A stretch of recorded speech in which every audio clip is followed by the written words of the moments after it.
திருவள்ளுவரின் வழியில் வாழ்ந்து வாழ்வின் உன்னத நிலையினை அடைய திருக்குறளோடு நாம் என்னும் இந்த நிகழ்விலே இணைந்திருக்கின்ற உங்கள் அனைவருக்கும் முதற்கண் வணக்கம். குறள் எண் 1060, அதிகாரம் இரவு.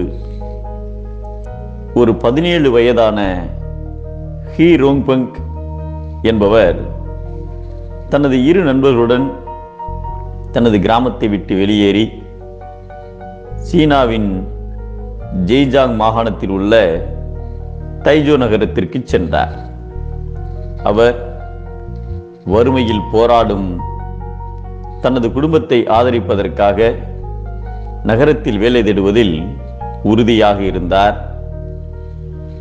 அவரது 2 நண்பர்களும் அதே போன்ற கனவுகளோடு அவருடன் வந்தனர்.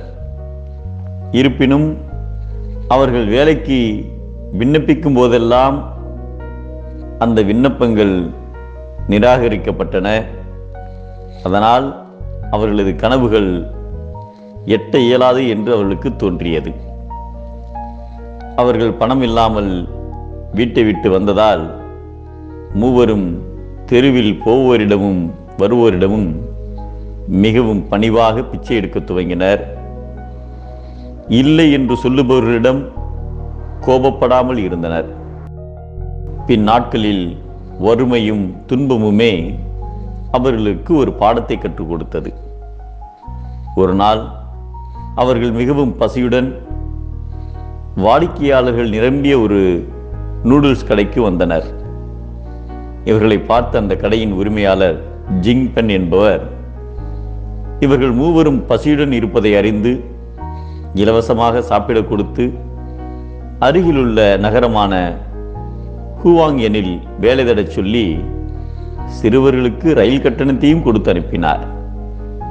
சிறுவர்கள் அந்த புதிய நகரத்திற்கு வந்து ஒரு தொழிற்சாலையில் வேலைக்கு சேர்ந்து அதில் ரோங்பங் கடினமாக உழைத்து பல திறமைகளை கற்றுக்கொண்டார். பல ஆண்டுகளுக்கு பின் அவர் இறுதியாக சென்யாங் நகரில் தனது சொந்த வணிகத்தை தொடங்கினார். அவரது அர்ப்பணிப்பு, கடின உழைப்பு மற்றும் விடாமுயற்சிக்கு உள்ளூர் தொழிற்சாலை மற்றும் வண்ணப்பூச்சு துறையில் தலைவராக பொறுப்பேற்றுக் கொண்டு வணிக உலகில் பல மில்லியரானார்.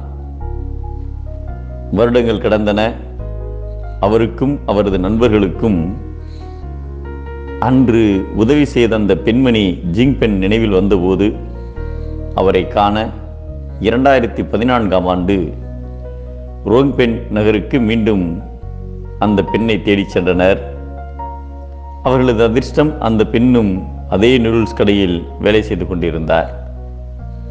அவரது வீட்டை சரி செய்ய 80,000 அமெரிக்க டாலர்களை வழங்கிய போது அந்த பெண் அவற்றை நிராகரித்து, உங்களுடன் சேர்ந்து ஒரு புகைப்படம் மட்டுமே எனக்கு போதும் என்று கூறி புகைப்படத்தை எடுத்துக்கொண்டார்.